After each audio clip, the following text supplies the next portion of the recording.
Alors que la première partie de saison vient de se terminer sur un match nul à Montpellier, l'actualité olympienne va surtout être rythmée par le mercato qui ouvre ses portes dans quelques jours. Entre les départs à la CAN et la nécessité de faire des ajustements, on peut s'attendre à un mois de janvier mouvementé. Dans cet épisode, on va revenir sur les dernières rumeurs et on fera aussi un point sur la conférence de presse de Pablo Longoria qui nous donne des informations sur le mercato mais aussi sur le projet de Super League. De votre côté, pensez-vous que Yann M'Vila serait une bonne idée mercato pour l'OM? Ou alors selon vous, y a-t-il mieux à aller chercher lors de ce mercato d'hiver? J'attends vos avis en commentaire. On commence directement par une première rumeur mercato qui cette fois concerne l'équipe réserve. ODM by 13013 explique que Brian Bobo a effectué un essai à l'OM. L'attaquant marseillais de naissance avait rejoint le club d'Albert Argelès en National 3 cet été. Il a marqué 5 buts en 10 matchs avant de résilier son contrat. Il avait d'ailleurs marqué pas mal de buts il me semble en Coupe de France. Il pourrait donc rejoindre le club pour aider la N3 de Jean-Pierre Papin dans sa mission maintien. Au mois de novembre, Foot Mercato expliquait que plusieurs clubs de Ligue 2 étaient attentifs à sa situation, notamment Pau, Rodez et Annecy, à voir si son arrivée va se confirmer dans les prochains jours à Marseille, mais ce serait un renfort de choix pour la réserve.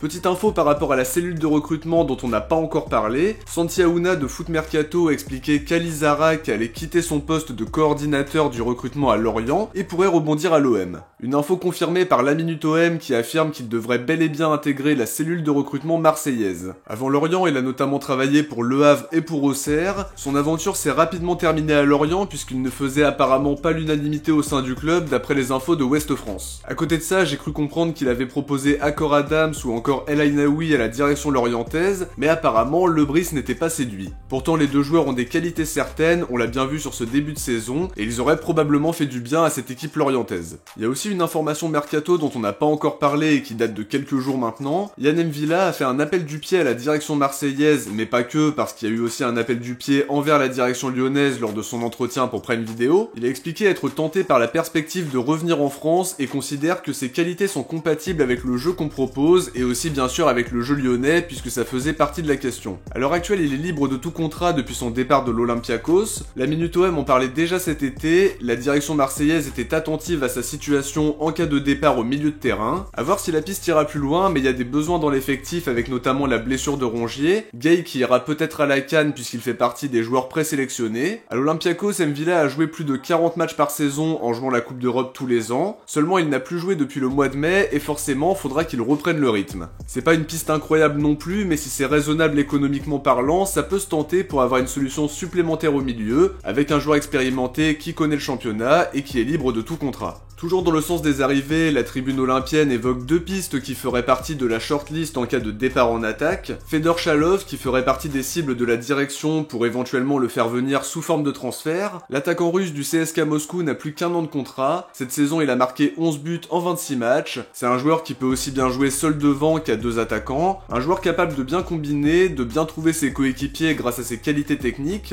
Bon tireur de penalty aussi, il a une bonne frappe et globalement c'est un bon finisseur. Il est évalué à 12 millions d'euros et avec un an de contrat restant, la direction du CSK Moscou ne pourra pas être hyper exigeante à moins de le prolonger dans les prochains jours. L'autre joueur cité par la tribune olympienne, c'est Arthur Cabral. Le Brésilien a signé à Benfica cet été pour remplacer Gonçalo Ramos. Seulement son temps de jeu est réduit du côté du club portugais et son bilan statistique se résume à 3 buts en 17 matchs pour seulement 5 titularisations pour l'attaquant brésilien. D'après l'info, ce serait apparemment pour un prêt. Il a encore 4 ans et demi de contrat avec Benfica et on imagine qu'ils ne s'opposeront pas à son départ, mais encore une fois, ça supposerait un départ en attaque. Côté départ, l'équipe évoquait récemment la possibilité d'un départ pour Ismail Assar qui réalise un début de saison décevant. A priori, la direction a envisagé un prêt pour qu'il se relance, potentiellement en Angleterre où il avait montré ses qualités. L'autre possibilité qui me paraît plus crédible, c'est de faire signer un ailier pour le concurrencer, parce que je le vois mal partir 6 mois après son arrivée, surtout si Gattuso envisage de relancer son 4-3-3 après la trêve. La Minute OM fait le point ce jeudi en expliquant que le joueur ne compte pas partir, il se sent bien dans le groupe, mais il confirme quand même que le club se pose des questions sur son niveau et que la direction et le staff espèrent qu'il fera une belle CAN pour revenir dans les meilleures conditions, pour reprendre les mots exacts de la Minute OM.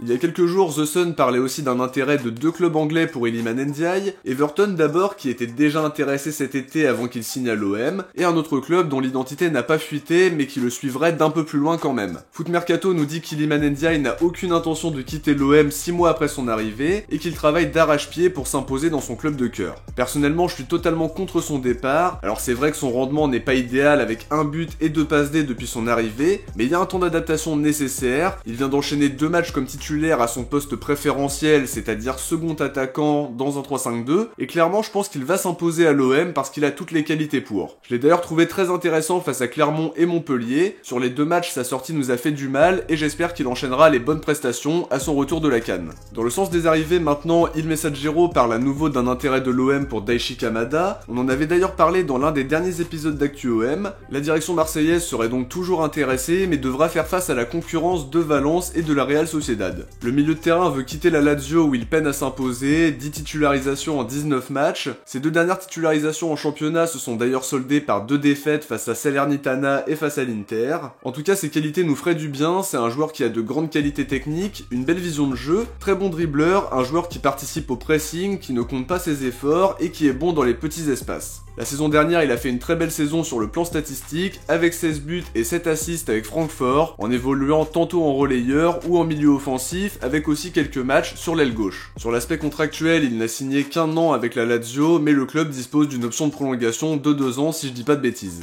Autre rumeur dont on a entendu parler ces derniers jours, Kai Wagner, le latéral gauche de Philadelphie qui sera en fin de contrat le 31 décembre, il intéresserait le club d'après les infos de la Tribune Olympienne. Ça a été confirmé par le journaliste italien Davide Masi qui nous dit que la direction marseillaise s'est entretenue avec le joueur et son entourage. D'après lui, le joueur fera son choix après les fêtes, alors que de l'autre côté, la Minute OM explique que l'intérêt ne semble pas vraiment exister. C'est un latéral en tout cas qui sait se projeter, qui s'entre bien grâce à son bon pied gauche, il est intéressant dans la construction du jeu et défensivement il est pas mauvais non plus. En revanche, il a été suspendu 3 matchs pour des propos racistes qu'il a d'ailleurs reconnus apparemment. Sachant ça, c'est pas un joueur que j'ai envie de voir signer à l'OM parce que c'est clairement aux antipodes de nos valeurs. Dernière information mercato, l'OM a acté la prolongation de François-Régis Muguet jusqu'en 2028. L'ailier camerounais a joué 7 matchs cette saison avec 2 titularisations au compteur face à Reims en ouverture du championnat et face à Toulouse où il avait vraiment été très mauvais. À côté de ça, c'est un jeune joueur qui a une grosse marge de progression, qui doit vraiment devenir plus imprévisible et qui globalement doit gagner en maturité dans son jeu parce que je le trouve un petit peu trop prévisible, il ne repique pas dans l'axe, il est parfois perdu dans son placement et dans l'utilisation du ballon, mais en termes de vitesse, il va vraiment très vite. Je pense qu'il faudrait le prêter pour qu'il soit régulièrement titulaire. À son retour de prêt, il y aura une décision à prendre au regard de ses progrès. En tout cas, sa prolongation pourrait permettre à la direction d'en tirer un prix supérieur s'ils veulent le vendre. En tout cas, actuellement, je pencherais plutôt vers un prêt pour un joueur qui m'a plu par ses entrées notamment face à Annecy, face au Bayer Leverkusen aussi pour le dernier match de prépa, à voir quelle sera sa place sur les prochains mois, mais Gattuso ne l'a quasiment pas utilisé. Faut pas oublier non plus qu'il a été longuement blessé, et on le verra probablement pas pendant le mois de janvier non plus, puisqu'il pourrait faire partie de la liste du Cameroun pour la Coupe d'Afrique. Il fait en tout cas partie des présélectionnés.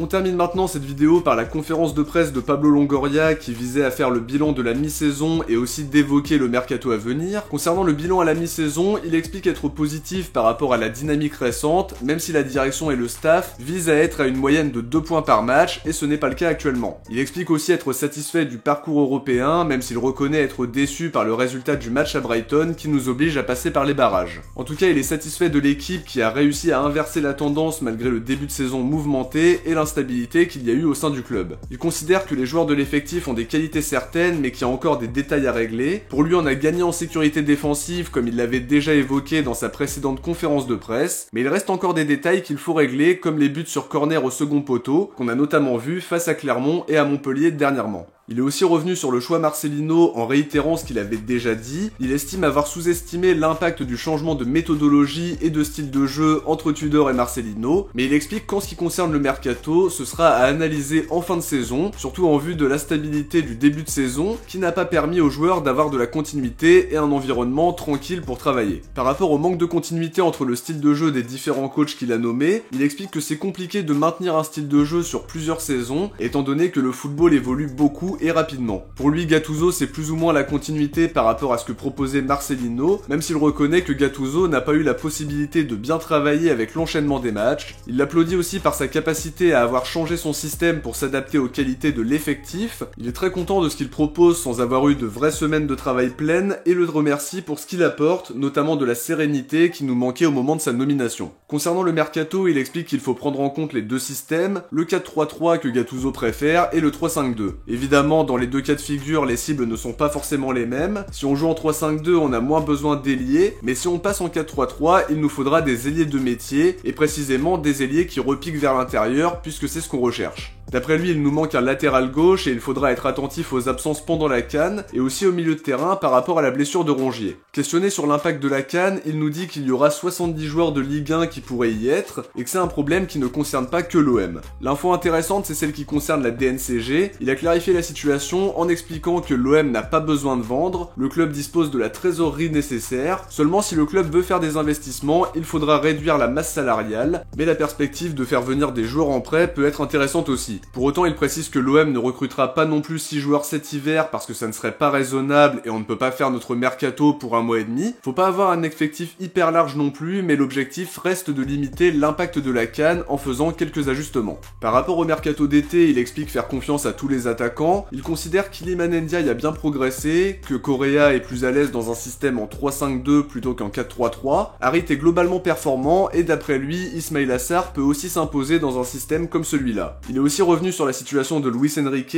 La direction aurait reçu des offres de plusieurs clubs brésiliens et aussi de 2 clubs européens. Il botte en touche en expliquant que s'il y a la possibilité de faire entrer de l'argent en vendant Luis Enrique, ça peut aussi être intéressant, mais s'il reste au club, il offrira aussi des solutions intéressantes au coach. Il est aussi revenu sur la prolongation de Muguet dont on a parlé un petit peu plus tôt. D'après lui, la volonté du club c'était d'augmenter son salaire. Concernant Pape Gueye, il affirme que la situation n'était pas normale et qu'il ne veut pas avoir des joueurs en fin de contrat comme il l'a souvent dit. D'après lui, Gueye a déjà reçu une offre, il devrait en recevoir une nouvelle dans les prochains jours, mais les négos n'ont pas encore abouti. Même si la direction semble vouloir le prolonger, la perspective d'un départ semble envisageable si on lit sa déclaration entre les lignes. Il a aussi évoqué l'arrivée de Benassia, pour lui c'est important qu'il apporte son expertise du terrain, notamment en communiquant avec les joueurs. Il apporte ses idées au sein de ce qu'il appelle un groupe de travail où il discute des priorités du mercato, et globalement il considère qu'il a apporté beaucoup d'énergie positive depuis son arrivée. Dernier élément important à relever, Diarioas affirmait ce matin que l'OM était prêt à rejoindre le projet de Super League qui a connu une grosse évolution aujourd'hui, puisque la CJUE considère que le monopole de l'UEFA et de la FIFA sur la création de compétitions est contraire aux droits de l'Union Européenne. A22 Sport, qui est le promoteur du projet de la Super League, a évoqué le nouveau format de la compétition, 64 clubs répartis en 3 ligues, la Star League, la Gold League et la Blue League, une compétition a priori basée sur le mérite sportif et qui n'entrera pas en conflit avec les matchs des championnats nationaux. À côté de ça parle de minimum 14 matchs par an, ce qui va largement surcharger le calendrier. Apparemment, les matchs seraient diffusés gratuitement sur une nouvelle plateforme de streaming, donc la mission séduction continue pour les dirigeants de la Super League. En tout cas, pour revenir à ce qui nous intéresse, Diarioas affirmait que l'OM était intéressé par la perspective de rejoindre la Super League, mais Longoria a contredit l'information en expliquant que c'était totalement faux. Pour lui, il ne doit pas y avoir plusieurs compétitions à droite et à gauche, et qu'il faut une unité au sein du football européen. Ça confirme en tout cas la position